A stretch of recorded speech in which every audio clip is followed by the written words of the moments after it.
You're listening to the Classic Gamers Guild podcast. This makes my nipples hard.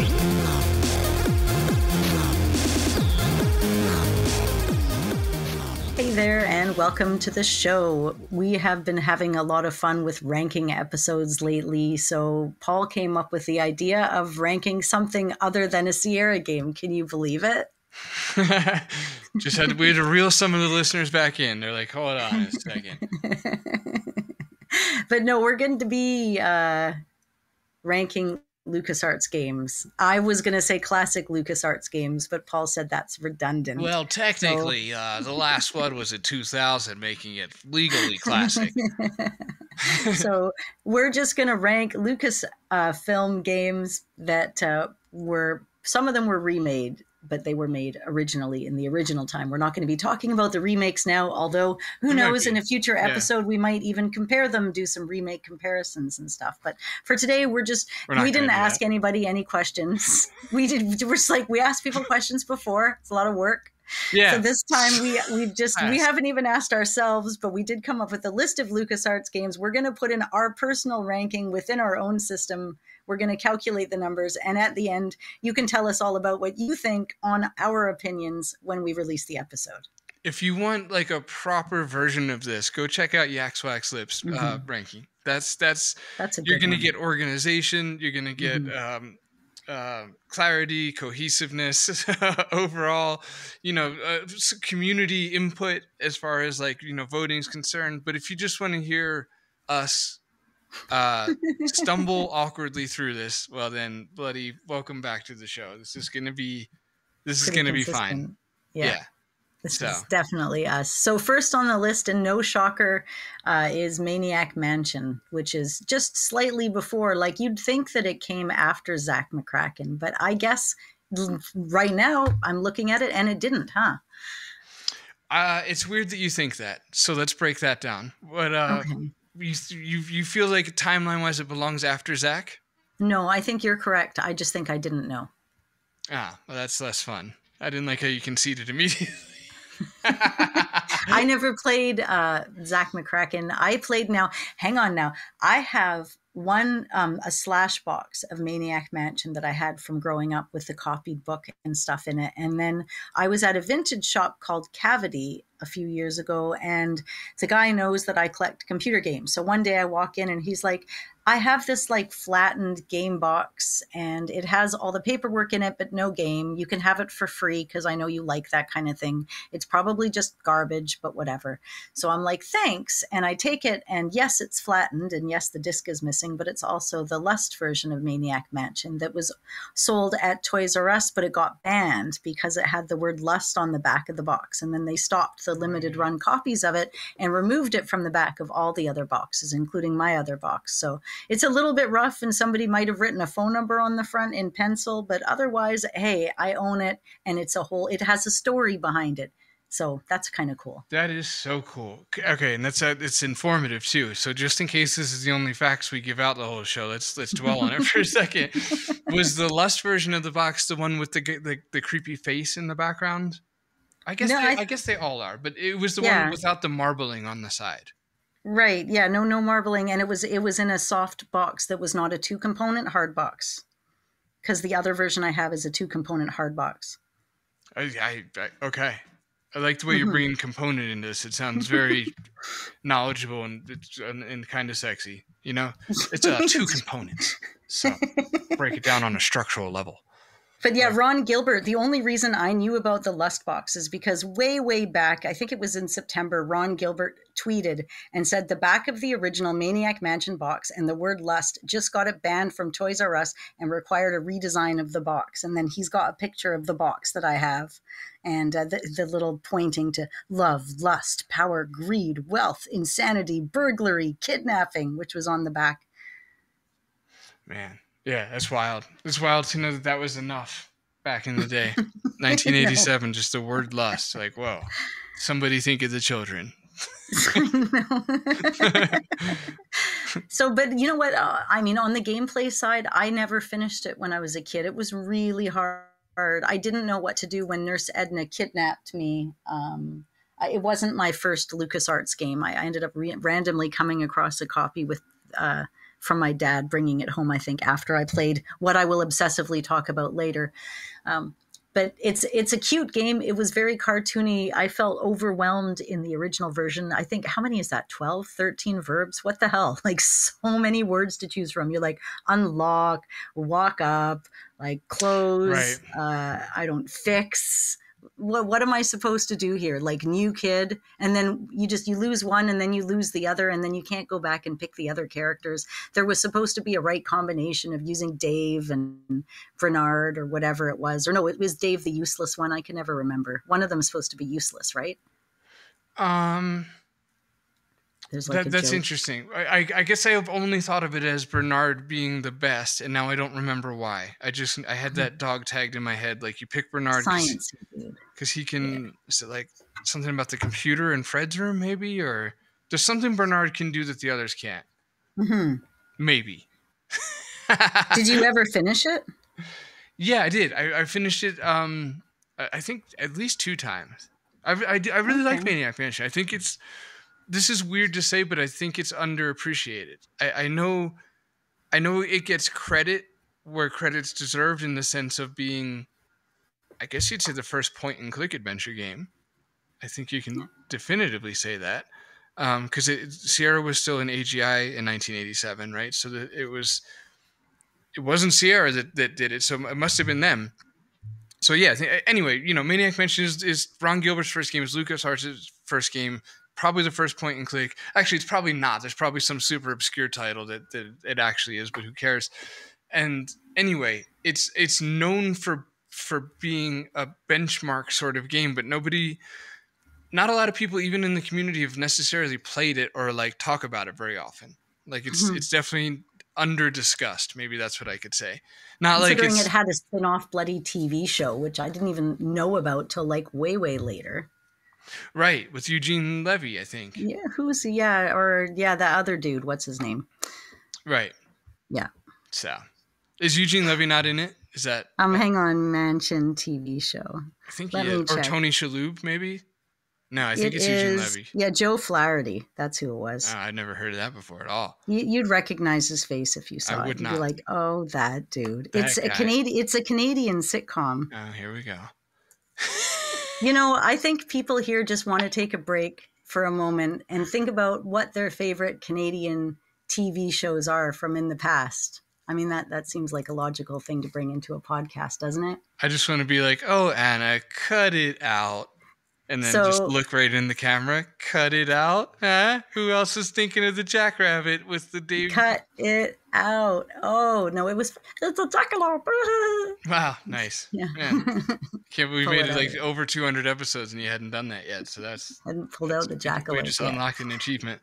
I have to know you really well before I pull out my jackalope. By the way, Anna and I are pretty sure. And if it's not true, we're perpetuating the rumor. But we think that Alanis Morissette song was written about Dave Coulier. Mm-hmm. I think the internet verified it. It's true. Okay. Dave Coulier verified it himself. Right. So, what a heartbreaker! Unbelievable. Turns out the #1 favorite TV show in all of Canada in all time, as ranked by Canada History, is Mr. Dressup. Yeah, I never heard of that before. And frankly, I want to check your source. What is this Canada history? It sounds janky. I'll show you the link later, but if anybody's curious, there's, Kenny versus Spenny. Have you heard of that? Nah. What? No, absolutely not. Yeah. The Littlest Hobo? No? I've heard that through you, so that doesn't count either. That doesn't count. Degrassi Junior High? That's 12? That sounds like modern. No. The Friendly Giant? Maybe. It's wow. Fraggle Rock. Of course. Yeah. Okay, thank you. That's Canadian. Okay, well, hey, it only took like 8 of them, and we're good. We can go back to the episode now. I just really needed to bring that out. Okay, I feel good about that. I enjoyed the adventure, the journey through it. So Maniac Mansion, I think it's a really fun game to play. I think that the first version of the game is tough to look at. It's Dave. Dave has no skills. Dave's the loser. Okay, because I remember you want to be Bernard or the girl Sandy. Yes. Bernard can fix the telephone. There's Razor or Sid. That's her name. Wendy and Jeff. Listen, it's the point. Oh yeah, there's 3 different versions of this. There's the original version, which I was equated to like AGI era graphics, and then there's a enhanced version, and then there's a deluxe version. And one of those last ones is an AGS remake that's incredibly professional, and just really well done. They've done a couple of LucasArts upscales and fan games, whatever. Point is is there an FM Towns version of this? I'm gonna have to search that. I don't think there is, but maybe that's what I'm confusing with the enhanced version. A quick search yields. Oh, I forgot the FM Towns part. Sorry, guys. I'm sorry. I'm so sorry. Zach McCracken is definitely on FM Towns. Okay, FM Towns. And there's an anime version of Maniac Mansion, non-LucasArts made anime. That's fun. That is fun. No, there's not FM. The FM Towns version of Maniac Mansion is Thimbleweed Park. Right, that makes sense. Anyway, there's 3 versions. If you play the enhanced or the deluxe version, it's fun to look at again, and I think it's a fun game, and I think it's, I guess I'm repeating the same thing. I think it's a little underrated because you can the fact that you can combine different characters and get through the game so many different ways. Especially for 1987, is pretty wild. So I need to go back in it. I need to microwave some hamsters and stuff. So. Right, you do exactly. So I'm gonna give it an 8.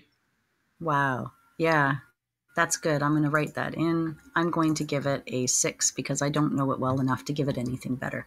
Okay, that's fair. All right, well, we're moving on to 1988 to Zach McCracken and the Alien Mindbenders. And I'll just start us off by saying I love this with the walkthrough. It was super fun. Yeah, I bet. It's a beautiful game. The colors are gorgeous. The environments are really cool. I don't know anything about it because I've never played it. Oh, what a twist. Okay, so we're going to omit this from our thing, so we won't spend much time on it. Because I've played all but the last couple here for Lucas. It'll be an emerging pattern that everybody will recognize. We'll get to it. So we won't spend much time on this because we're not going to vote on it. I'll just say that it's if you use a walkthrough, it's really fun. Everybody says that it's a really hard game, and I don't know. I played it one time. I went into it thinking most people don't like this game because they say that it's cruel. Like, it's just really hard and a bit of a slog and pacing problems, blah, blah, blah. So I was like, I'm just going to play with the walkthrough and just enjoy the experience. And it was super fun. So I played it with the walkthrough. I had no bad experiences. It's a really good-looking game. Again, same as Maniac mentioned, there's I believe 3 versions.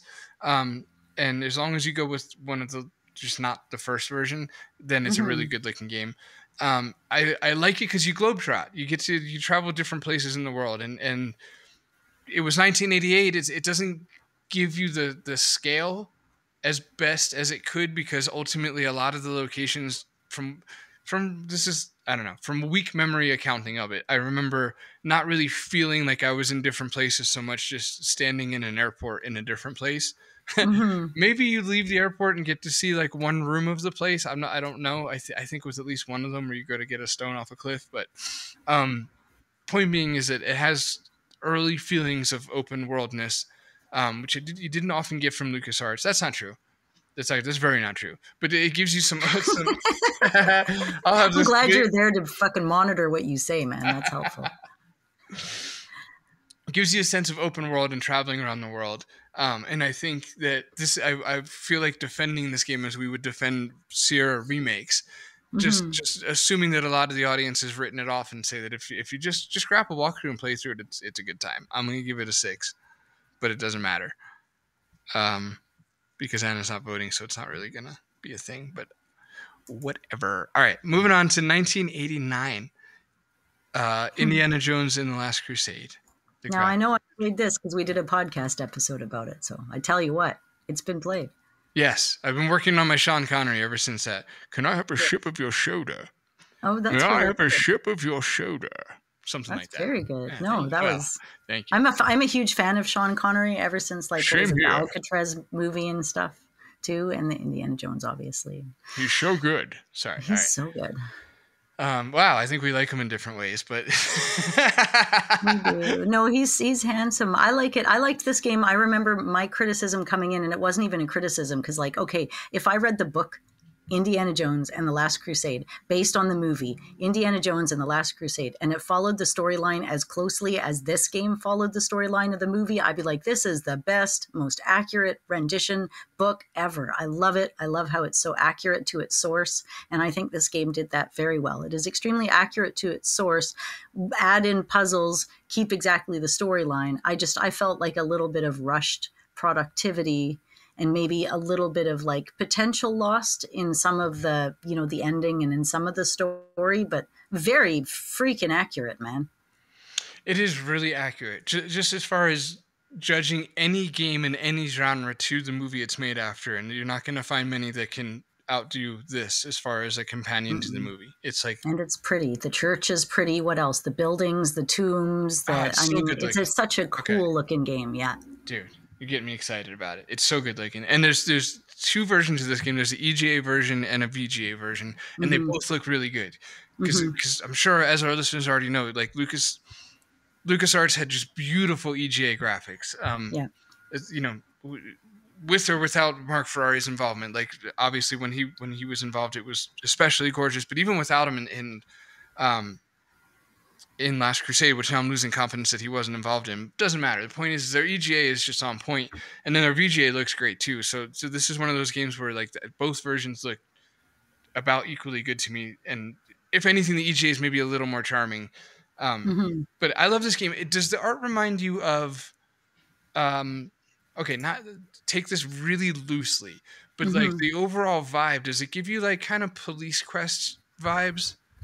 Like, okay, here's what I'm getting at. I really like, and I realized this shortly after starting the Phantom Fellows, where I'm like, I think I really like adventure games and pixel art specifically when it's just in the real normal world. It's funny. It takes you to Police Quest and it takes me to Quest for Glory 1. I know exactly what you're talking about, and I see that too. Yeah, no, 100%.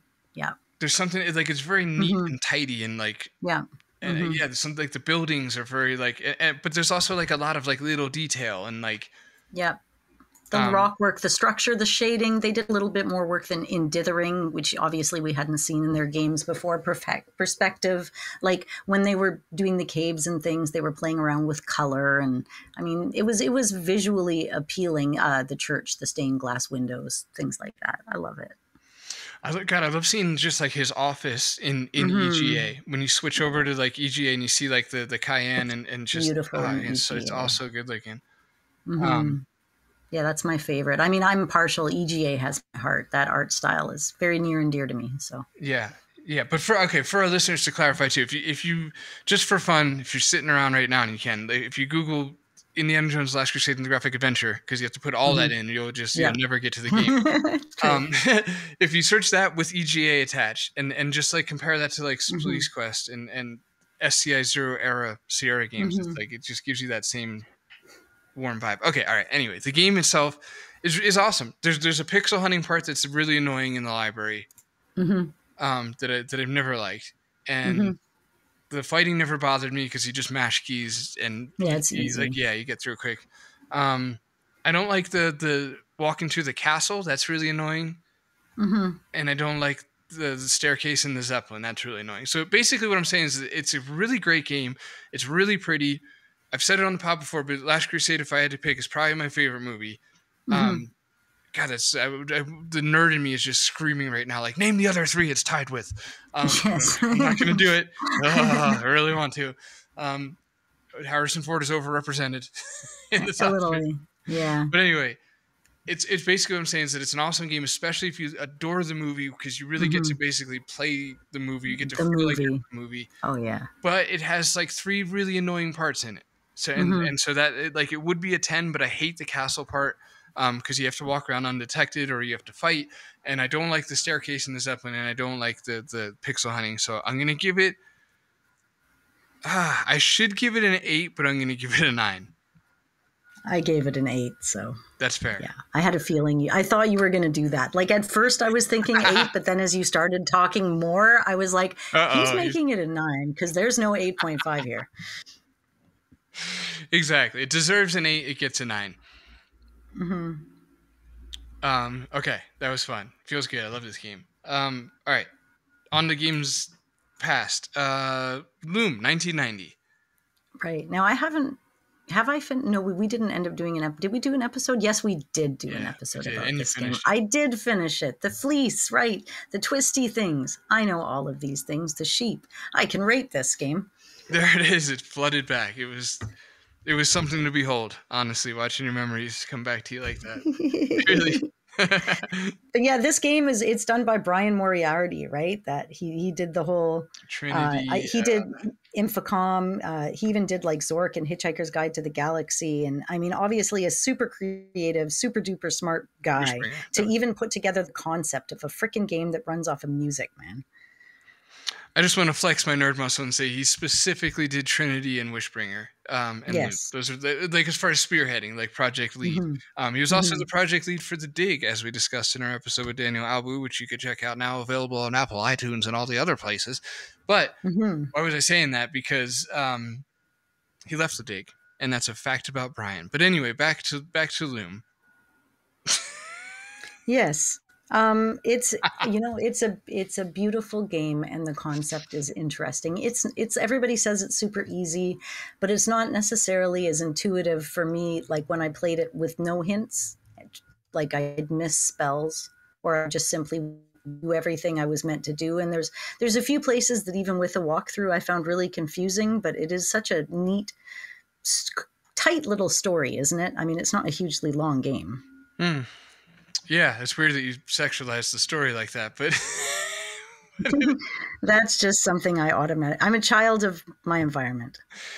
If you want to hear Anna be as harsh on a game as her adorable, sweet Canadian heart could be, then listen to our Loom episode. It's as close to Anna gets as to not liking a game while still, because you still liked it. I'm not trying to, but yeah, there was things. I like how you said it was a neat game. Maybe that it kind of sums up everything I'm trying to say. You're like, it's neat. Okay, it's a neat little game. It's not. Let's leave it at neat, you guys. I really like Loom. I like it a lot more than Anna does, but that's again not to indicate that Anna hates this game, because she does.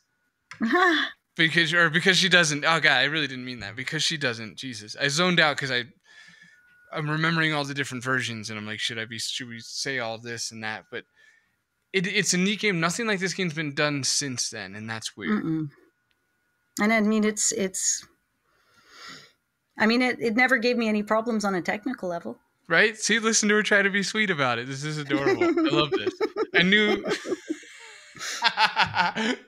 You're like, hey, I'm gonna go back to a positive. It didn't. The soundtrack was great. Who doesn't love Tchaikovsky? It's not like they could have maybe written their own for the game, but it's fair that they picked a really nice one. Love it. What a bitch. So passive aggressive. It's a timeless classic. It has an engaging story, right? It gives you an open-ended ending so you can imagine what happens next. I can't tell what you mean and don't mean now. Speaking of Looms, well, you're weaving these passive-aggressive feelings. I told the story. I told it on my last podcast. I'm going to tell it again. My grandfather's ex-wife, Catherine, was a weaver. She even wrote a book about, it's called Railroad Weaving, because they used to go on trains and weave. Title needs work. Yeah, well, it's out anyways, and she's dead. So, but the story is, anyways, she used to teach me how to use the loom. So we'd have the stuff, and I'd make things on the loom and got to play around with it. So I've done the real thing, which is why I was like, maybe I don't need to play this game. But then I did for the podcast, and I'm glad I did. Well, I don't dislike it that much at all. What was more fun? The game loom or an actual loom? The actual loom, for sure. It was so cool. Speaks volumes. I'm Ripples sorry. Through the something. I love the thread work in the game. The spider webby loomy stuff. That's pretty. Yeah. The tree that's in Loom, there's the same tree in, I think it's Zach McCracken in one of the scenes, or no, one of the games we just talked about. Anyways, it has the same like sideways tree. The big drama tree in the beginning? Yeah. I love a good dramatic tree. Yeah, it is. So, but none of this matters, whatever it is I say, until I actually rate it. So. Yeah, no, none of this matters. like on an existential level, we're not even sure that anything at all matters. So, you know, for what it's worth, why take it there? I'm so sorry. I like this game. I'm going to, yeah. After bringing in the question of existence itself, I'm going to shift to a more positive gear and say that this is a fun time. The EGA version is the better version. We went through this on the episode a little bit where I was like, I really wanted to Steelman the VGA remake, and I couldn't. Taijiwa. I just found this girl on the streaming channels, and she streams classic games, and I don't know how to pronounce it. It's like Taiwajia, and she's just started streaming Loom literally right this second. The notification just came up on my phone. Love a good synchronicity. Very cool. Yeah, no, call it out, because she's she was doing Quest for Glory 5, and we had a very positive conversation about it. And I'm just so happy to see somebody out there that is like streaming the old games and loving them, and just being positive and giving them a good go. So. Right. No, it's nice to hear somebody be positive about Loom. Well, listen, I really do like Loom. You could listen to our episode about it. I don't feel inspired to talk about it, I guess. So I'm kind of, I have this like moving on vibe about me. It's because it's good. It's different. And yeah, okay, we're just gonna move on. I'm gonna give Loom, because I really do like Loom. I'm gonna give it an 8. Right. Okay.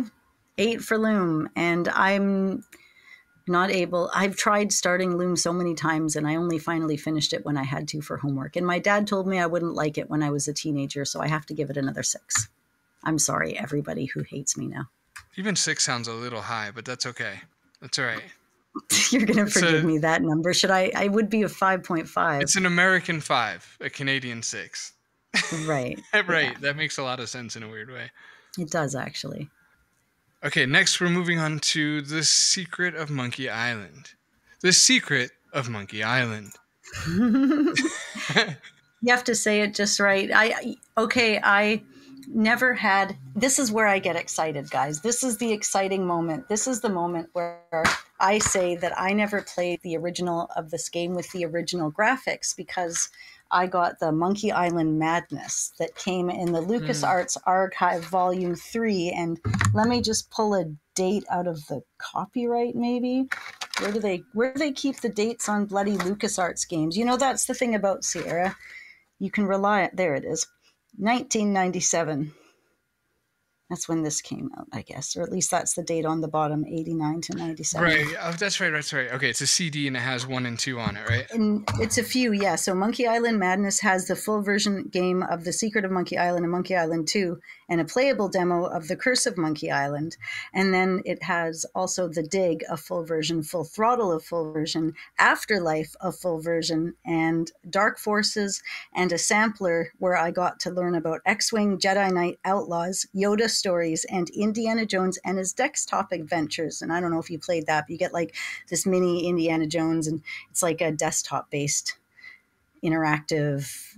It's like a aquarium, but it's Indiana Jones, I guess. Oh, cool. Okay. Right. Okay. So that's the contents of the whole archive, right? But the Monkey Madness, that's just the 2 games, or does that have the demo too? It has the 2 games and the demo for The Curse of Monkey Island. Very cool. Okay.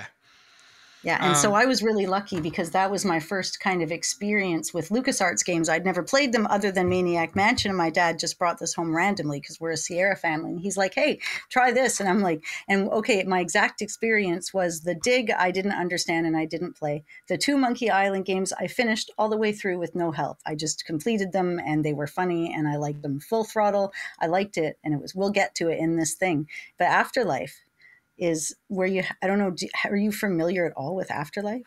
Yeah, it's like a sim game, I guess you'd say, right? Yeah, because it's not on our list, which is why I'm bringing up now, and I just coasted over the others. But you get to manage heaven and hell, and there's these cartoon characters, like one angel and one devil, that kind of lead up the scenes. And when I first played it, I saw the cartoon, and I'm like, what is this like? I thought it would be like Toonstruck. I don't know if that was out yet, but like something that would be very cartoony. But it turns out it was such a massive 250 tiles, billions of characters, super intense, like very algorithm following, where you had to manage both heaven and hell simultaneously. And I just was overcomplicated. Like I couldn't get it. Yeah, it's definitely one of those games where like the concept and the art look cooler than the game, and then you see the what you actually do, and you're like, it's tedious, right? It's just they get so tedious. But no, Monkey Island itself, again, the reason I bring all of this up is to bottom line say that I had the remake graphics that were, what was it, VGA instead of EGA. So in DOS. And that would have been like the one that I played growing up, and I've not played another one. Right. Yeah, I played the same, but I went back and revisited the EGA one. When did you play Monkey Island? Was it in the 90s or was it more recently? And no, I played it. When did I tell you this thing came out? Because it came with this box. What year did I say that was? 1997. So I was pretty young. I was 97 or 98. So I would have been, how old was I in 97? If I was born in 78, 88, 88 to 98, I was like close to 20. What? That's insane. I felt so much younger. That's crazy. Is that true? Yeah. Okay. The way you said yeah was kind of sad. Yeah, no, it's true. I'd had a kid by then and everything, man. My whole life was just moving on up. So that's probably why I was so good at them. I was able to just like pound through them pretty quickly. Right.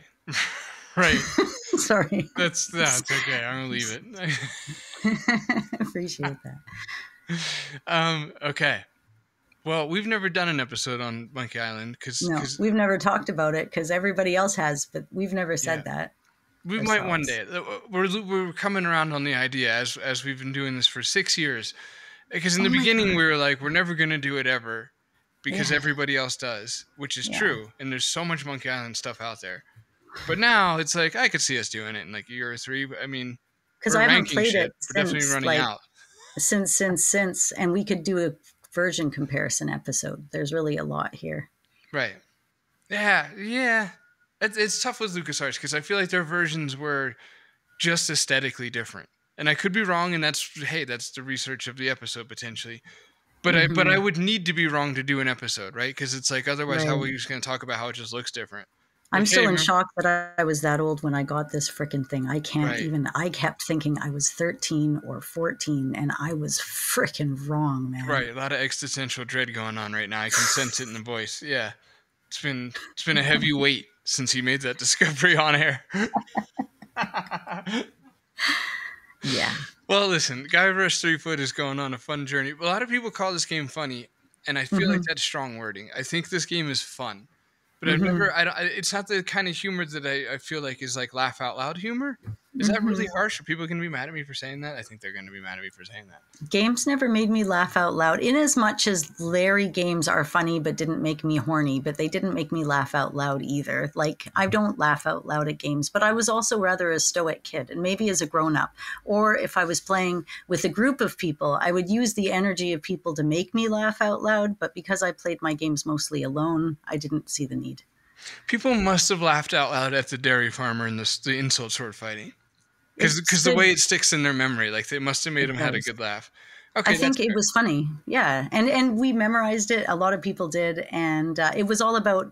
It wasn't even about memorizing the comebacks. It was about learning where the comeback was located, so that you could retrieve the comeback and use it when you were prepared to fight the pirate. Because it was all point and click, there was no way that you'd be coming up with the comebacks. So that was really the journey. The comebacks were almost an inventory item. You needed to do a fetch quest in order to get it. And then there it is. You can use it if you have it. And if you don't, you're not ready to use that comeback yet. You need to find another place to get it. Right. No, I like the way you conceptualize that. It's exactly right. Right. Yeah. Even the fetch quest part is perfect. And you think of the new insults as almost an inventory item and you combine them on the right ones. And well, I'm not trying to say it's not funny, even though that's exactly what I said. I'm trying to say that it's not the first thing that comes to mind. Like I think of Guybrush and Monkey Island as like a really fun game, but I don't think of it as funny being its main. If you think Stan is funny, like he's waving his arms around, he's funny in idea, but he's not. I'm not like laughing. Right. Thank you. Out loud. The idea of this stuff is funny, but it's not like Stan. Right. You get it. I totally get it.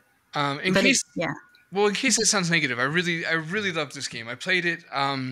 No hints needed. Even it's just even super on my easy. phone, it was fun. Like playing the remaster version. I have the app. I have the app in my phone. Yeah, it's not available on iPhone anymore because the developers never updated it to 64-bit. Oh, that's no good. Yeah, because it still works on my phone. Well.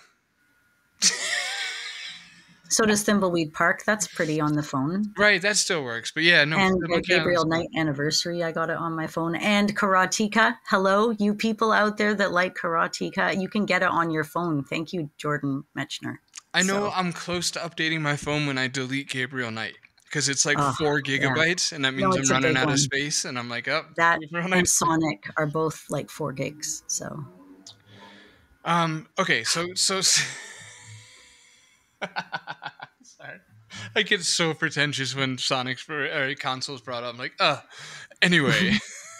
I love it. What are we gonna say about Monkey Island? It's not been said already. It's as good as people say it is. It's a really fun game. I played it. I don't remember playing it as a kid. I remember having Monkey Island 2 as a kid because I remember the box and thinking the box was like the coolest thing in the world. There were 2 tropes that were big in the 90s that are not anymore. And one is ninjas in general. Ninjas were like a much bigger deal in the early 90s. They were everywhere. Yeah. And the other was, to a lesser degree than ninjas, was voodoo dolls and voodoo in general. Speaking of Gabriel Knight. So and to tie it together in case the connection's not been made, Monkey Island 2's box, LucasArts got the voodoo doll, and it just like, man, it really captivated me as a kid. Like that artwork was just so cool. I don't remember playing the game though. I just remember having the box. What am I trying to say? Funny. I give Monkey Island a solid, one of its lowest scorings on any of these shows that ranks this stuff. I give it an 8. Because it's because the version I played had a voice. It's what I call Monkey Island is take it easy good. It's take it easy. It's good. It's not to me. It wasn't like a magnum opus masterpiece. God, I feel like I'm really pissing people off. I should be gentle. Because we got to it, like, at least for me, I got to Monkey Island late in the game, and I'd already been Sierra-atized. Same. And so take this with a grain of salt. And I was like, to me, I classified all of these that were easy in easy games, and all of them that were hard in the category of freaking possible. Put it away till you're older and have a podcast and need to do it for homework. Okay, that's like the combination that they had for me. Right. Yeah, take us with that grain of salt in a sense too. But yeah, if maybe had I played it in 1990, would have like blown my mind or whatever. But like, I was almost 20, man, when I played it. Did you hear? I did. Yeah. I'm so sorry. I'm sorry to hear.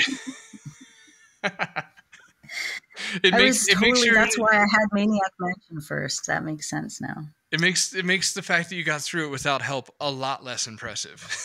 I got through it all by myself. So I mean, you really. Well, how about I got through it all by myself, and I had a little baby around. So. Right. There you go. That's.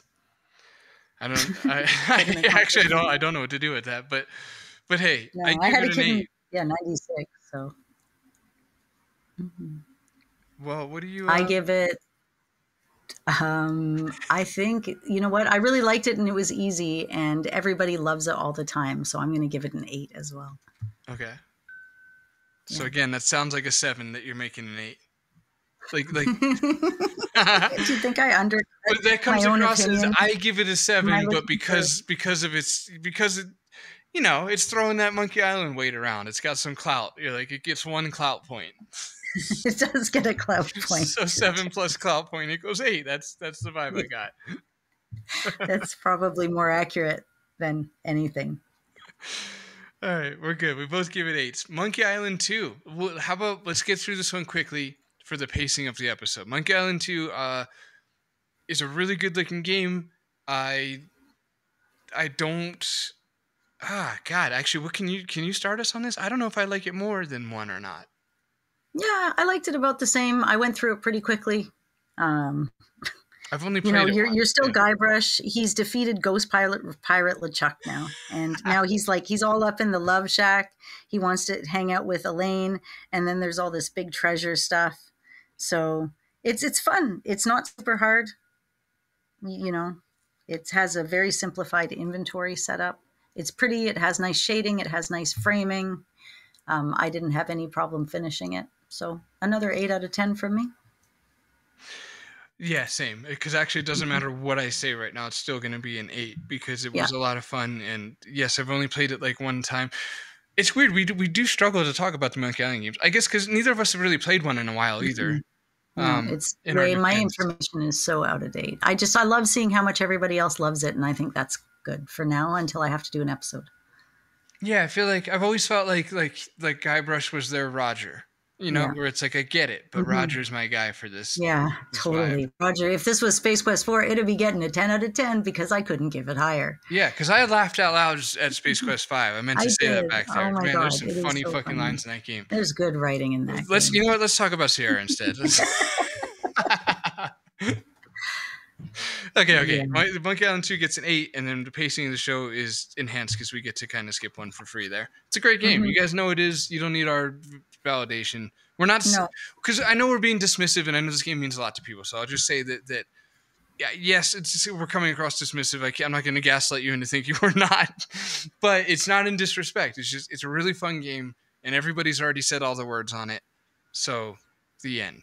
Indiana Jones and the Fate of Atlantis. Boy, am I going to make up for time lost on this one because I fucking love this game. All right, 1992, The Fate of Atlantis. You got to talk to Noah Faustine on this show. I was not there for that episode, regrettably. No. So people can check that out. But what are your thoughts on Fate of Atlantis? And actually, let me start by asking: did you play this as a kid? When did you first play Fate of Atlantis? Yeah, I played it whenever it was that it came out. My dad got it because we were Indiana Jones fans and we'd watched all the movies and stuff. So it was just natural. Anytime in Indiana Jones anything came out that he came across, he'd bring it home. So yeah, I played it. I finished it. I didn't realize I must not have had instructions. I don't know, but I didn't realize there were multiple paths. I just did it with Sophia and fists, and I just yes. Yeah, that's familiar. I'd have to listen to our own episode on this show because we also did do an episode on just this game. I think when Rick was on the show still, right? My only. I thought the puzzles were a little forced. Like when you're in the ruins in Crete, I had a little bit of a hard time with a puzzle that was activated. I don't remember what was it, a helicopter or something? Oh, no, it was you had to run a crane at the dig in North Africa. Maybe that's what it was.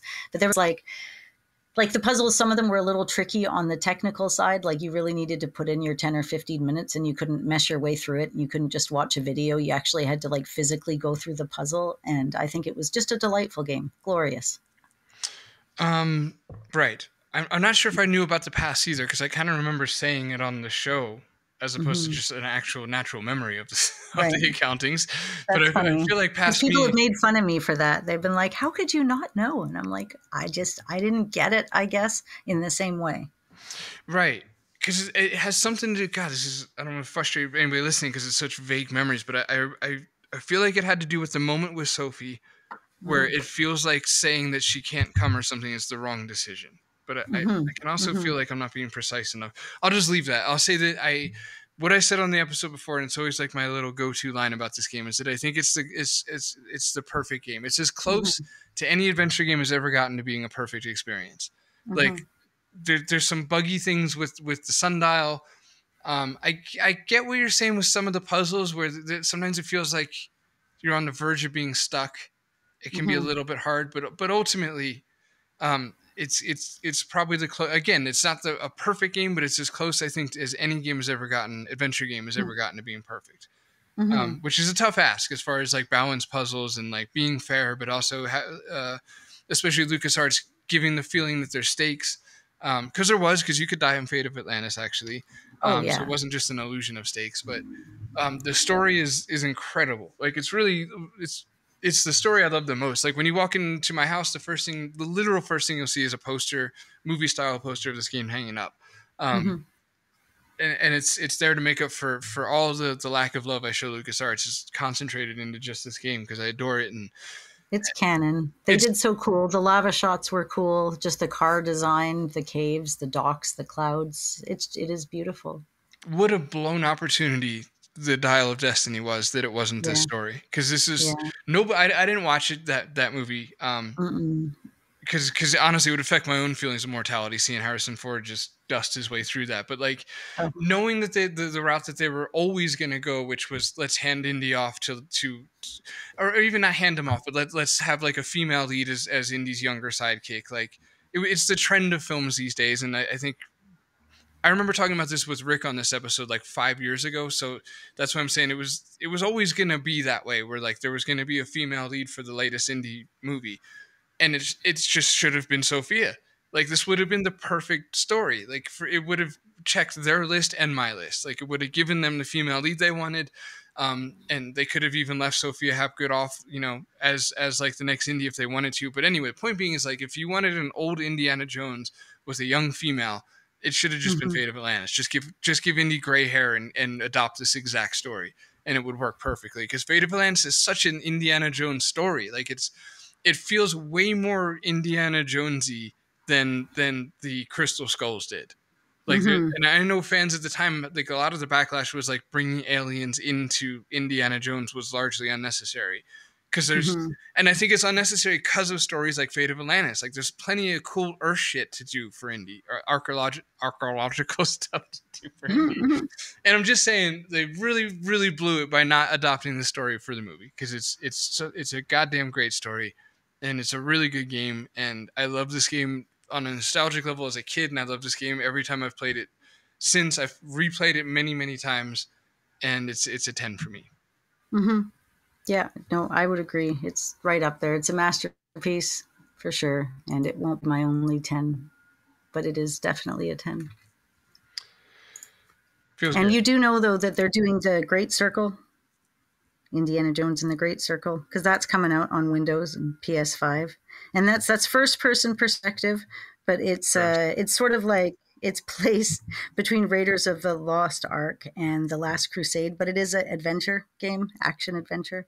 Yeah, it right. picks up after he left his fiance, and it is a thing that's actually happening, and they're trying to do it in the old style, but it's Bethesda. Right. I don't want to come across as like old guy yells at cloud. Like, I don't like it. I already know, but I don't like it, and I already know. Yeah, no. But at least I've said it, right? They've been talking about this game since 2021, so they've been teasing people for a long time. Great. Well, listen, it's not like Lucasfilm has been disappointing everybody a lot lately, so I'm sure it'll be good. Hey, what did you learn about Indiana Jones on the Wii game to share with everybody? Infernal Machine? Oh, right. Yeah. No, if you play the Infernal Machine and you finish the first 2 chapters, you get on the Wii, you get to unlock a fully playable Wii version of Fate of Atlantis. The whole Fate of Atlantis. The whole freaking game. It's actually in there, and it's you can look it up. It's on the internet. It's a thing that you can just do. It's been out since like 2011, right? Yeah, no, just do it. Play the game. It's been hard to get that game, but I've seen a few versions kind of locally, and I was thinking of just picking it up so I can have it, because I like things like that. With the game within a game is fun. That's so fun. Well, we'll talk about that soon too. With right one of now, fucking get ready for a transition. Speaking of a game in a game, yeah, man, right on the nose. Day of the Tentacle, 1993. Okay, this is I meant to say last time. So, Fate of Atlantis, I think, was the first LucasArts game. Where they renamed it. I don't know though. Maybe Monkey Island 2 was. Well, it doesn't matter. This isn't a fact-based show. Back to Day of the Tentacle though, from 1993, and well. This is okay from a development point of view. The set is like I like kind of Valley Girl and pretentious at the same time. I think it's like it's a masterpiece of a game. Like it's airtight. It feels like this game makes me feel like I can fall asleep while somebody else drives, because I trust the driver that much. I love the fonts. The fonts are amazing. The art's amazing. The weird angular situations that's going on. It's a freaking cartoon with cartoon characters that have personalities that make you want to know more about them, but also be slightly scared of some of them. It's so brilliant. But it's still just a pixel arty enough to satisfy me. Like when playing the remaster, I'd stick to the pixel art side. The time mechanic is a lot of fun, where you get to see the same house in different conditions throughout the years. From what I guess you'd say modern day back to colonial and then up into the future. I played this game with Strummer. It was his first adventure game. We played the remastered version when he was like 4-ish. And we played it a couple of times, and he really, really loved this game. Like, he would just walk around the world. This was like the closest that he ever got to our experiences of adventure games as a kid. Because then as he got older, it's like, you know, his standards became like modern kid standards. Like, it wasn't enough, in other words, to just wander around an old ass game for a while. But at 5 years old, it sure was. So we used to play this game over and over again. Like too many times. I don't want to play it again for a very long time. But I'm not using that at all to shit on it. Like, that's just because I ate too much dessert doesn't mean it's the pie's fault or whatever. It's not a saying. I made it sound like it was, but it's a good one. Anyway, I kind of want to give it a 10, but I also kind of don't because of Fate of Atlantis. I feel like Fate of Atlantis is so much better than every other game on this that I don't know what to do. I'm gonna. What are you gonna? You can hear me talk about first. I haven't said anything yet. Oh, you haven't? Jesus Christ! I'm sorry. Okay, yeah, say words. And then you can think about it, and you'd be like, maybe it'll influence your decision. Because my experience with it was good, and I was able to complete the game, but there was some bug on my version that prevented me from finishing the very end. We were all stuck in a bathroom or some kind of a room, and we couldn't get out. Yeah, and then the game had some sort of a critical error that flashed up. So I tried reinstalling it, and I moved my save files around, and I tried, and it didn't work. So I played the whole bloody game, a second all the way through, and the version I have killed me out at the end. And you know how sensitive us gamers can be. I was a little bit tiffy. I'm like, well, damn, I've played this game twice now, and I still don't get the satisfaction of an ending. It's like you'll never get that back either, right? Like, even if you wait like 2 decades to play it again, like, you just can't get that fresh. That fresh. It's part of the reason I don't like demos, because like it's like I remember it just enough to where it robs you of that discovery. It does, but it I really don't remember enough for it to be helpful. Like, I don't remember the solution to the puzzle. I just lost the thrill now of it. But even in the original version of it, I believe you can also on the computer find and play the original version of Maniac Mansion. Right. So that's a thing you can just do. So if you want a twofer, this is the place. Right. And your bug happened when the bowling part. Am I right? You told me this years ago, so I might just be misremembering or making it up. But I feel like you had said it was like, because for anybody listening that's like very familiar with the game, at the end, like you have to bowl down the tentacles, and I think that's where your crash was. Yeah, we were doing just some plot just about that, and we were all in the bathroom. We're all crammed in some freaking room, like all of us together, and we just had to get out and do a thing. And you click on a thing up at the top. I don't know, like it was really close to the end, and go out a trap door. I can't remember, some kind of door, but that's where I was blocked. It was right at the end. Man, that's frustrating. Yeah. And you couldn't just like YouTube the ending either. It was before. I must have had this earlier, clearly earlier than when I was 20, but I didn't actually get the internet till I was like.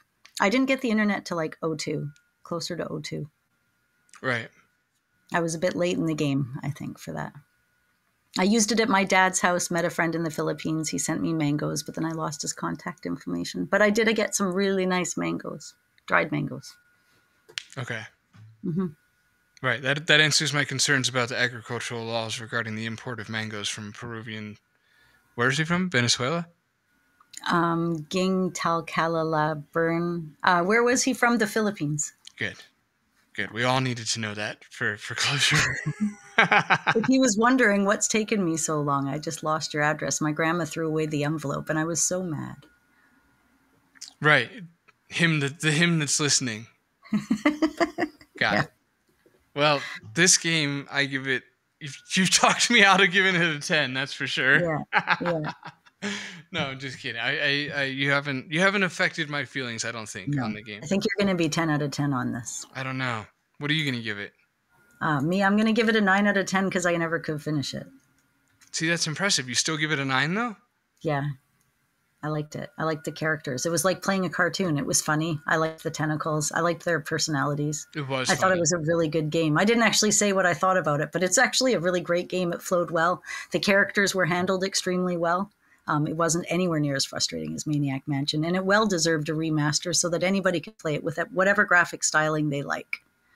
Right, and this one is still on iOS, so I assume Android too. But okay, I'll give it. I'm gonna give it a Don't you 10. tell Paul what to do. There you go. Good. Yeah, okay. Yeah. I'm going to give it a 10 because of the next game. The next game actually helped me with that. And the next game is 1993's Sam and Max Hit the Road.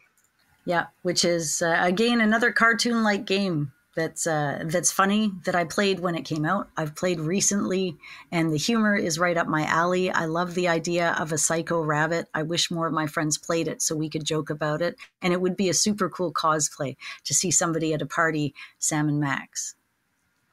Yes. Yeah, Sam's my avatar in VR chat.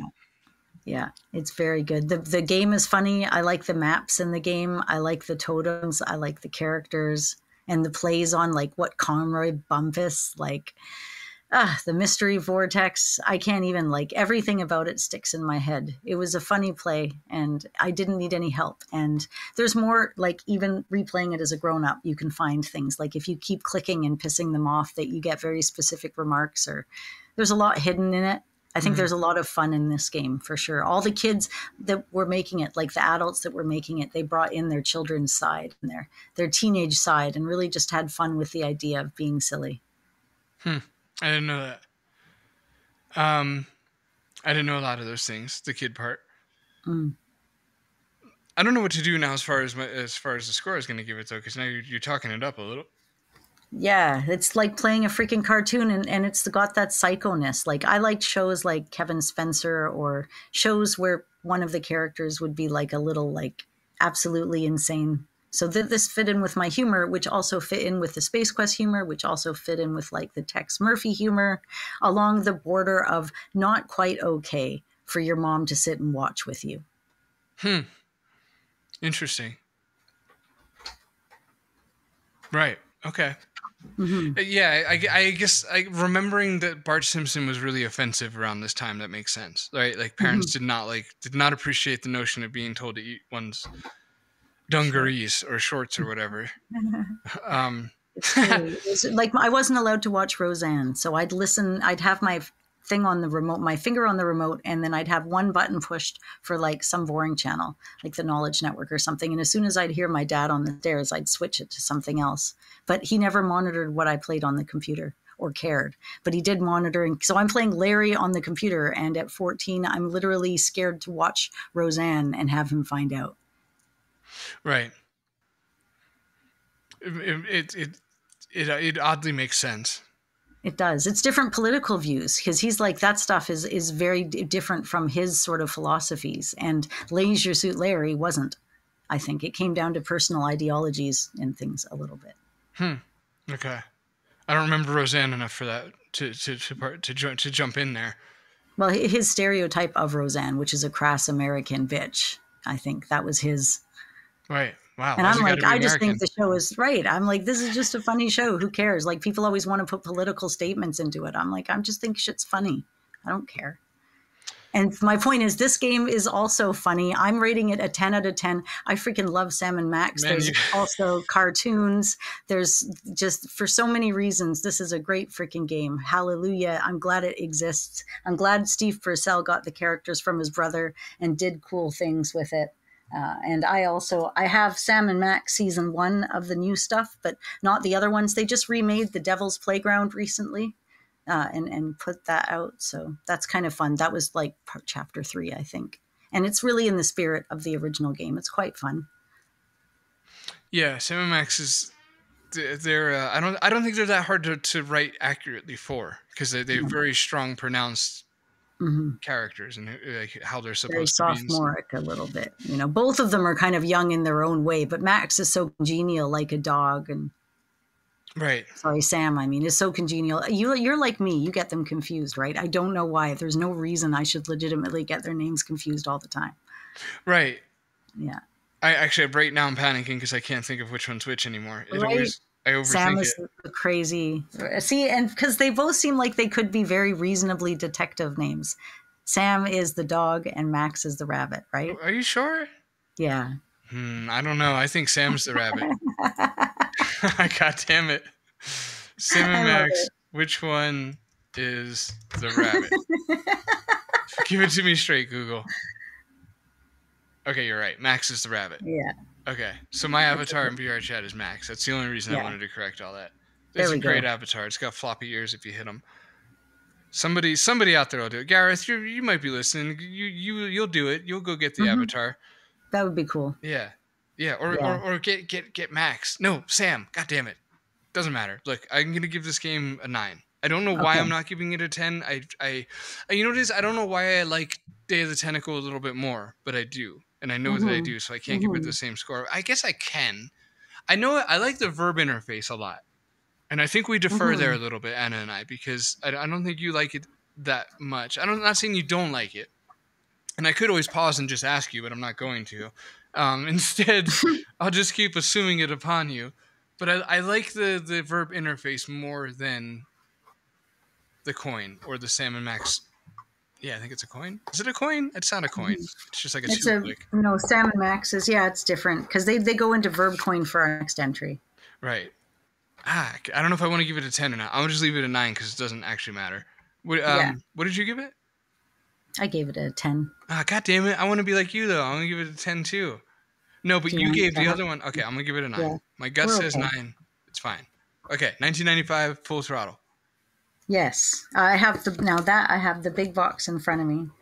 It's supposed to have a limited edition free mini strategy guide in it. But it doesn't have that, I think. But yeah, it was a good game. I loved it. It did have the verb coin, which I was kind of new to at being like that. But I was able to complete it very quickly. I liked the motorcycle racing. I thought it was a very beautiful, fun game that should have been 3 times longer to really be the amount that I think they probably charged for these back in the day. Right. And that would be the common criticism of this game was that it was too short, especially for back in the day. Nowadays, I think it's actually the standard in a sense, like a 4-hour-ish game, 4 to 6 hour. Actually, 6 might be stretching with Full Throttle. I feel like it was more, it's like 3 to 5. Doesn't matter. It was easy, but it was fun. I didn't mind the controls scheme. And that's a lot of stuttering. I wore myself out like, yeah. I'm gonna say that I don't think it was. Okay, it was easy compared to like Sierra and shit, but I think it was kind of perfect is what I'm trying to say. Like I almost want to defend the notion that it's easy and say that it's not so much that it's easy, it's just really well designed. The puzzles are really well designed where you don't just know what to do the whole game, but it's not a pain in the ass to figure it all out. Like I guess what I'm saying is I thought the puzzles were fun. They weren't easy like, oh, I'm definitely you just do this and then you move on and now the game's over. Like there were points in the game where I had to stop and think. Is all I think I want to say. Yeah. It's just good puzzle design. That probably erred on the easier side, but I think my opinion of good puzzle design is that it should err on the easier side. So it's kind of perfect puzzles.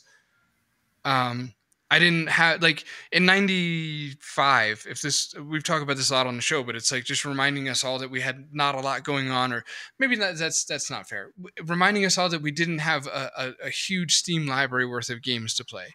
So I could see being frustrated that it wasn't a longer experience, even just money aside, like you would just like, hey, the next LucasArts game isn't coming out for 2 years and there's like nothing else to play. Except for like the odd adventure here or there. If you're an adventure person, theoretically in 95. So in other words, I think all the frustrations of it being short just don't apply to me, or didn't apply to me when I played it recently.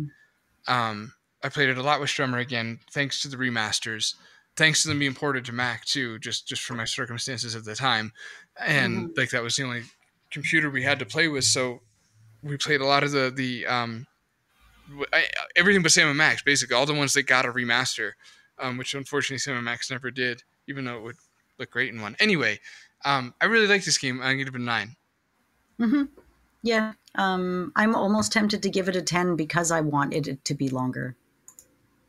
Not only did I finish it, but I wanted it to be more of a game and longer of a game, and I was able to get through it, and I didn't feel it was easy either. Like going back as an adult to play it, I might find it trickier. So I'm divided 9 to 10, 9 to 10, 9 to 10. Okay, it's a 9. Okay. It's so close to a 10, man. Would you like more Sam and Max or Full Throttle? Sam and Max. Okay, that's why. Then you're being consistent. Because I was tempted to give it a 10, but then I'm like, I'd have to go give Sam and Max a 10. and we can't, can't start going back. All right, we got 4 left. Of these 4, I've not played 3 of them, but Anna has played all of them. So we're gonna cover all of them, but just for the pacing of the episode, so you guys know, you'll be out of here soon. Okay, The Dig, 1995. I'll just say real quick, we did a really fun episode on this with Daniel Albu, that you guys should check out, and check out Tech Talk with Daniel and Conversations with Curtis. Love Daniel. And he loves The Dig, and I really love The Dig too. So Anna, remind me genuinely, not in a stagey setup way, but that too. What do you think about The Dig? What's your summary of it? I thought it was really tricky and absolutely beautiful. It was a lot of like, find this piece or this set of lights and bring it over here and then figure out this pattern. Like, it was above my like abilities. I had to look up what and where to do probably 4 or 5 times, but maybe I didn't have enough patience when I was playing it.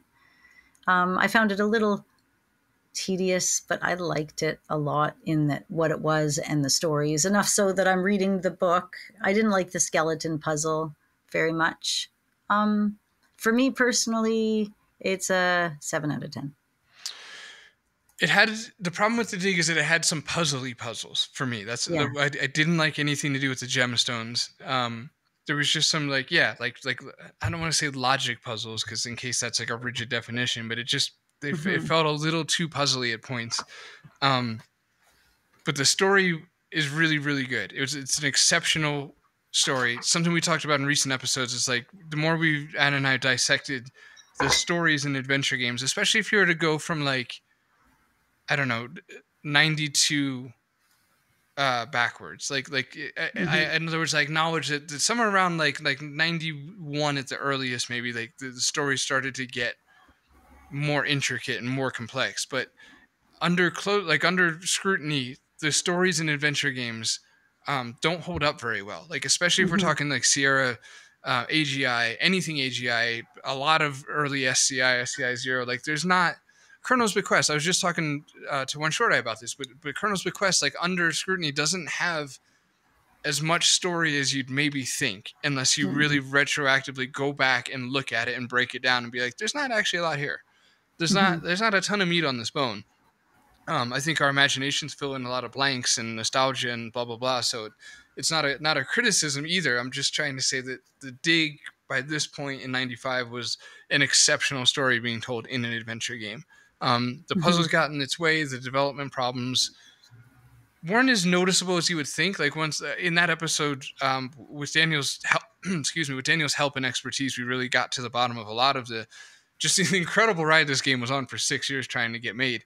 But you wouldn't know that it had the problems it had, but you would get the sense that maybe things weren't as in harmony as they could be, especially when the game kind of breaks down into like 3 different parts, and the connection to those parts isn't maybe exactly seamless, which hints at development issues or different project leads, right? Okay, so what I'm trying to say is that it's an exceptional story. It's absolutely beautiful. The puzzles get in its way, but I really just like this game a lot, and I like playing it. And as I said, I think I said on that episode, and anytime this game comes up, is like, play this game with a walkthrough, but don't not play it. Like if you're avoiding it because of what you hear about its difficulties, like, Anna, you're not wrong. You're like, maybe it was just me, maybe I wasn't patient enough. Like, no, it's The Dig. It's not you. Like, everybody, right? Like, everybody says that it's a really hard game. Everybody except for Daniel, who did, in his credit, beat this game himself without help. Yeah. Which I'm still impressed by. Solid. Amazing. But it, the majority, I guess you'd say, found it difficult. So that's not you. But I really like this game. I want to give it like an irrationally high score, but if I'm going to be consistent with my own scoring here, I'm going to give it an 8. I'm tempted to give it a 9, but I'm going to give it an 8. What did you give it? I gave it a 7. Right. Okay. So the last 3 here, we've got The Curse of Monkey Island, 1997. Right. So I wasn't so sure that that was going to be a good game at first either. I mean, because it was more cartoony. But I really liked how much LeChuck was in the game. I liked the way that they represented him as a ghost. I liked Blood Island and kind of some of the more darker themes. So even though like I found that they changed the art style and I wasn't as happy with what they did specifically with Guybrush art wise, because I was already maybe a bit jaded because of Space Quest 6. And I was like, I remember, why do they always need to make the characters so tall and skinny now? How can they look like a hero when they look like that, you know? I wasn't as happy with the art direction. Lanky is the word, right? Like I don't mind somebody being svelte, but this just is very long-headed, kind of lanky and such. Did you say svelte? Yes, svelte. Okay, that was very Scandinavian of your. I don't know if that's right. Slavic, it's not Scandinavian. Slavic. I do have Slavic roots, so yeah, it's all in there. But yeah, it was fun. It was a great game. I loved a lot about it. It was so much more fun than I thought it was going to be. I liked it. Again, I felt it was a little short. Lots of locations, very detailed, but not a hugely long game, but a fun time. When did you play it? When it came out. Really? Yeah. Interesting. Okay. Probably. Yeah. Let me just check. What year was this? It's on our little sheet, isn't it? Yeah. No, it wouldn't have been. 97?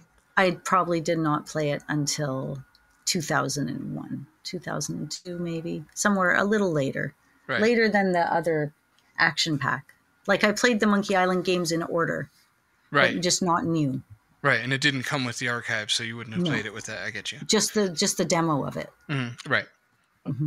Okay. Well, is there anything else that you want to? I don't know how to co-host right now because I think it looks great. Oh, here's a question for you. How does it compare? This isn't necessarily a fair comparison, but I am getting at something with this. What do you like more, this game or King's Quest 7? Oh, this game for sure. Okay. Because I feel like that they're two peas in a pod, even though they're also not at all alike. It's like, in other words, they both went full cartoon, TV movie quality was the aim, right? Yeah. Because even though I haven't played Curse of Monkey Island, I've not only seen enough screenshots, but like in prep for this episode, watched like some gameplay of it. And there's a lot of like cinematic cuts, where like they show something like falling in the foreground and the cut scenes that were truly like cinematic, I guess you'd say. So just, in other words, this and King's Quest 7 seemed like they had set up for the trying to achieve kind of the same goal. And we all know, 7 has a lot of problems. But anyway, okay. So all I can say is it's beautiful and I do want to play it one day, and it's just pixely enough to where I probably will. I give it an 8. Barely pixel art, but okay, you give it an 8. All right. What about what is often touted as the greatest of all time, Grim Fandango 1998? Right. I loved it. It had the tank controls, and he would look at an item as he goes by it to decide if, to tell you that it's a hotspot. So that was like your hotspot activator for it. And I liked the noir, and I liked the characters like Manny, and the whole concept of the underworld. I was big into like Grim Reaper and things like that. There was a show called Dead Like Me that came out not long after I was playing this that I was kind of obsessed with. I don't know if you know that show. No, but I was a big fan of Drop Dead Fred, so I get what you're saying. I love that show. Yeah, that was great. So Dead Like Me, this girl named George dies and becomes like a Grim Reaper, and that's every single episode somebody dies and they have to reap their souls, and it would revolve around a plot line of often personal growth or something for George. Awesome. She was adorable. I had such a crush on her.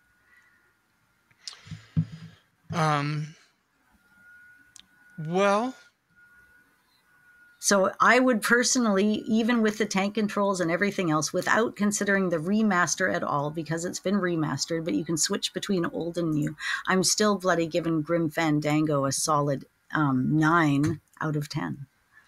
Okay. Yeah, I all the games I haven't played are not pixel art. Like it's it's never. I think in the past I've like teetered around like, gee, I don't know why it's not pixel art. It's consistent across the board. If I haven't played a game that's like really well known or like Broken Sword's another example. It's just it's not pixel art. So they don't. I just don't get that same like I want to play this. I want to explore that world. Like I seem to only feel that way if it's pixel art. I can't help it. But I do want to try Grim Fandango, and I will play the remaster just because I don't like remasters of pixel art, obviously, because I like the pixel art, but a remaster of polygons is welcome. So, yeah. Speaking of polygons, the last one on our list is Escape from Monkey Island. Yes, 2000. Which, again, I played. It was funny. It carried on with some of the storyline, and I think I liked all the LeChuck, the different LeChucks reiterations near the end. The maps were fine and detailed. Like, it was funny. I didn't. It wasn't my favorite of them, but I did like it. I didn't have any actual problems with this game. Right. This one got ported to PlayStation, didn't it?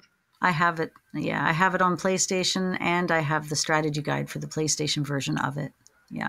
Right. It was like one of the few adventure games that classic adventure games that looked like it suited consoles or belonged on a console.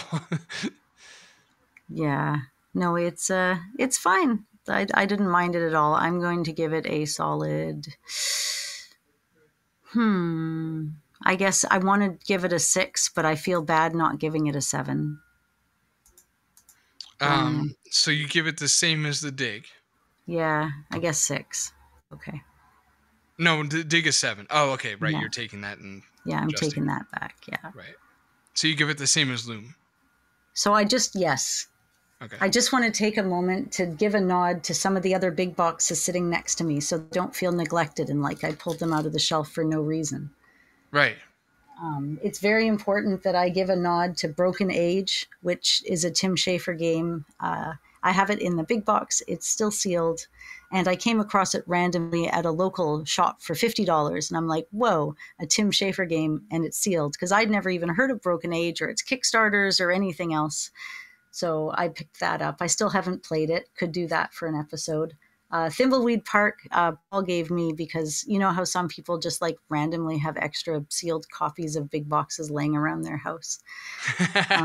Well, when that happens, and I met him at the fan fair, he, to my surprise, gave me a big box of Thimbleweed Park that was still sealed. Has the game code on the outside, which is very considerate of the company to do something like that. So you don't need to rip it open. I think you should open that, by the way. And here's the bait. Because I know it's tempting if it's sealed to keep it sealed.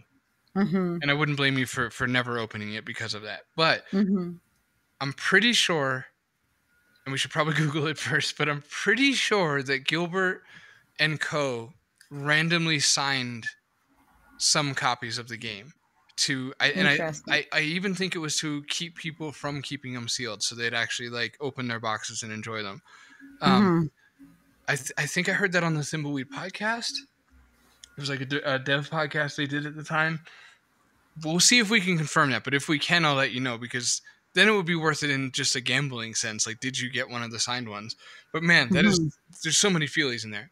There's a real floppy disk with sprites on it. There's a newspaper. There's stickers. There's other stuff I'm forgetting. For sure. Yeah. I also have Sam & Max Season 1 in the small box, and I have Sam & Max Season 1 for the Wii, which is a random find I found when I was out thrifting, and it was at a garage sale, and I think it was $1 or so. And so great all around. Love all of the LucasArts. I don't have a lot of LucasArts, so I treasure what I do have. They're bloody expensive, man. They're hard to get a hold of. Right. But yeah, I got Zach McCracken right before they got expensive. I'm still proud of that. That's still like my story. Like, I found this for cheap.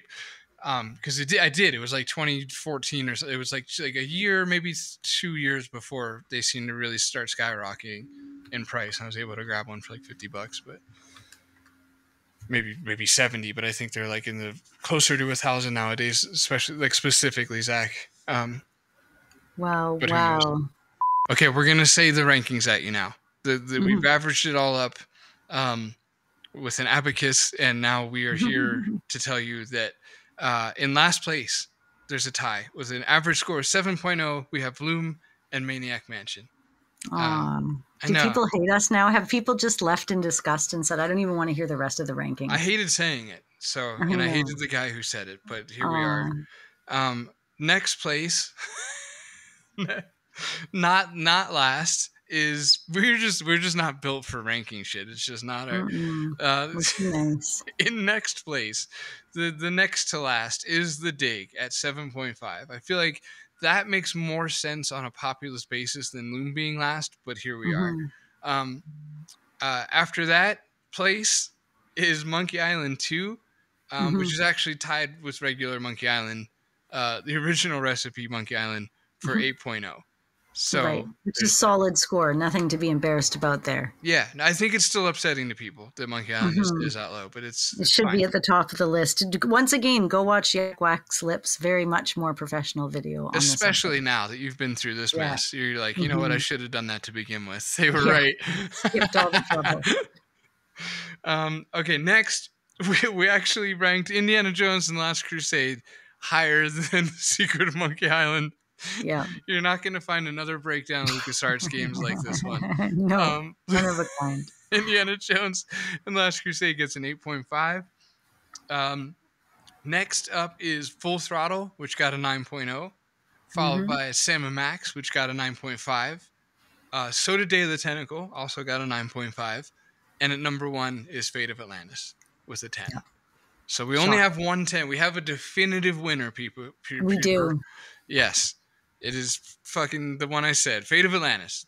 Yes. Do you agree? Is that who your favorite game would be out of all of them? We would love to hear it, but I'm having trouble accessing our new email. Drop a comment below. So tell us what you guys tell us right on this post, because that's the best way to get a hold of me right now. Make it hit the thing so you don't miss us telling you stuff again later.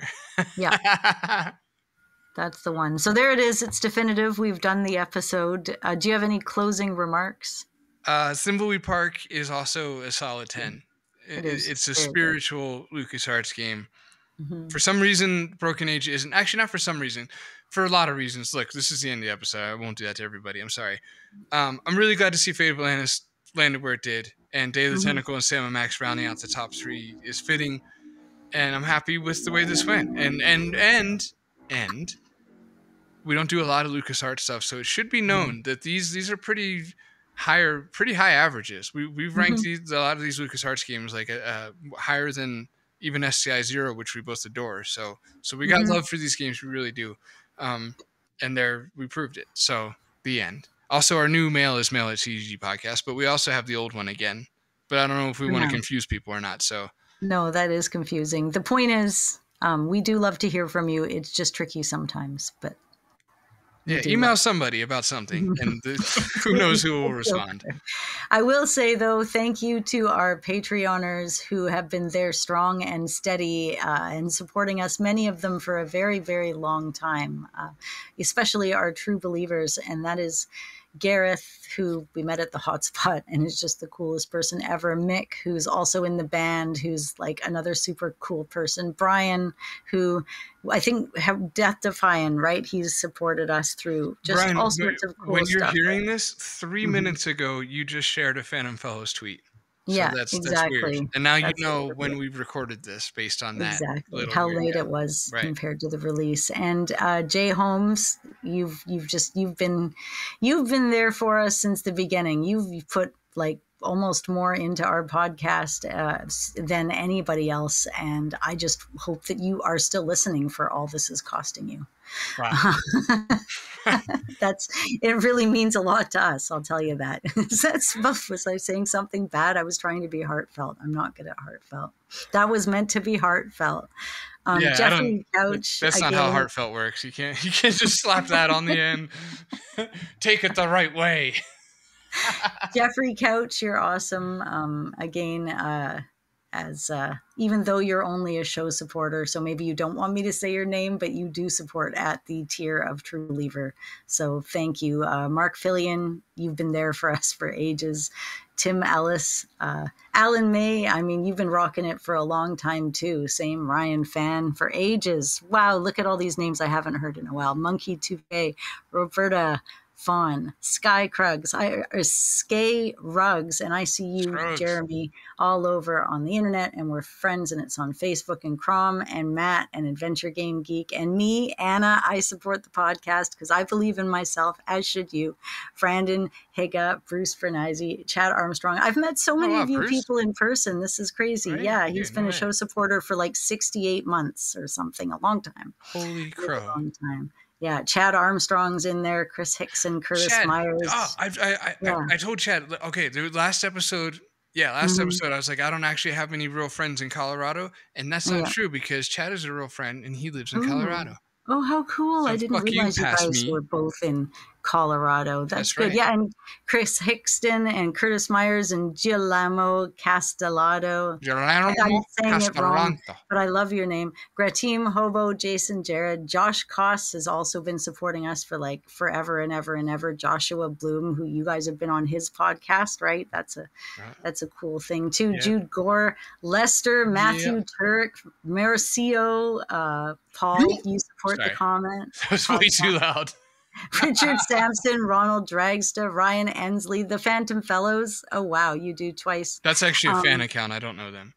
That is. No, the Failed Machine, Hoot Nalani, you're amazing. And Una and Gus are still hanging in there with us, too. So thanks to all of you for sticking with us for so long. And it all culminates in us continuing to do this after like 200 episodes, which is cool to me. It is cool. And also, send us an email, mail@CGGpodcast. Our website is cggpodcast.com. You can find us on the socials. I just kind of cut in there because of the email. I didn't want you to panic and leave you hanging on that. Now I'm stuck saying the rest of it, though. So Facebook, we're there. Instagram, probably. Twitter, definitely. @CGG Podcast, @Phantom Foes. That's it, man. Phantom Foes comes out September 27th. Get it then. Like, it's not now, but yeah. Oh, if you do YouTube stuff, or streaming and offer reviews and want a review copy of the game before it comes out, get a hold of us, Paul @thephantomfellows.com, or get us on Twitter. And then that's all the stuff I got to say. Anna, do you have any last words? Am I supposed to say don't do a murder? I don't know. Right, because I said that part. Yeah. I don't know what to do. I've said it now. It's too late. Nobody will murder, and it's now thanks to me. You need to say it too, though, or people will be left very, very upset, I think. Right, without like if I okay, don't do that. That's not satisfying. Don't do murder.